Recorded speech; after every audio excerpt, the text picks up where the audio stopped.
का कामकाज माफ करने योग्य नहीं। The Lancet. विश्वविख्यात चिकित्सा पत्रिका द लेसेंट ने शनिवार को अपने संपादकीय में भारत के प्रधानमंत्री नरेंद्र मोदी की सरकार को कोविड-19 फैलाने के लिए जिम्मेदार ठहराया है। उसने कहा है कि मोदी का कामकाज माफ करने योग्य नहीं है। भारत को कोविड-19 को नियंत्रित करने में अपनी शुरुआती सफलताओं के बाद प्रधानमंत्री नरेंद्र मोदी की सरकार ने आत्म उकसावे वाली राष्ट्रीय तबाही की है।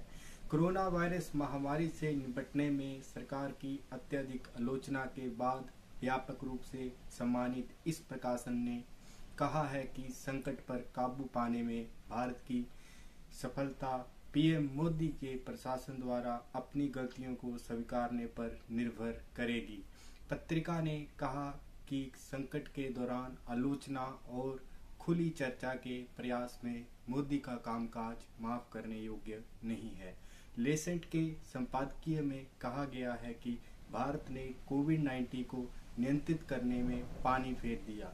अप्रैल तक कई महीने गुजरने पर भी सरकार की कोविड-19 टास्क फोर्स पूरी नहीं हुई थी। उस निर्णय के परिणाम आज हमारे सामने स्पष्ट हैं। भारत को अब जब संकट बढ़ रहा है, अपनी प्रतिक्रिया बल का पुनर्गठन करना चाहिए। पत्रिका द लेसेंट ने सरकार की उस धारणा को हवा कर दिया जिसमें यह जताया जा रहा था कि भारत ने कोविड-19 को कई महीनों तक काम मामलों के बाद पराजित कर दिया था, जबकि दूसरी लहर के खतरों की बार बार चेतावनी दी जाती रही और कोरोना के नए स्ट्रेन भी उभरते गए। संपादकीय में कहा गया है कि मार्च के शुरू में कोविड-19 के मामलों की दूसरी लहर शुरू होने से पहले भारतीय स्वास्थ्य मंत्री हर्षवर्धन ने घोषणा की कि भारत महामारी के एंड गेम में था। लेसेंट ने कहा है कि व्यापक संक्रमण के जोखिम के बारे में चेतावनी के बावजूद सरकार ने धार्मिक आयोजनों की अनुमति दी, देश भर के लाखों लोगों की राजनीतिक रैलियों का आयोजन किया। इसमें कोविड-19 के संक्रमण को रोकने के उपाय में कमी थी।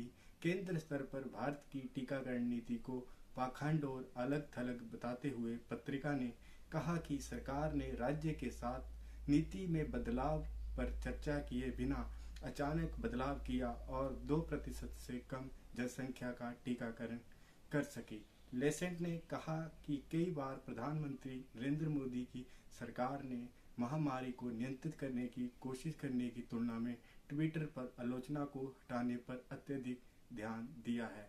पत्रिका ने लिखा है कि institute for health metrics and evaluation का अनुमान है कि भारत में 1 अगस्त तक कोरोना से 10 लाख लोगों की मौत हो जाएगी। यदि ऐसा होने वाला है तो मोदी सरकार इस आत्मघाती राष्ट्रीय आपदा की जिम्मेदार होगी।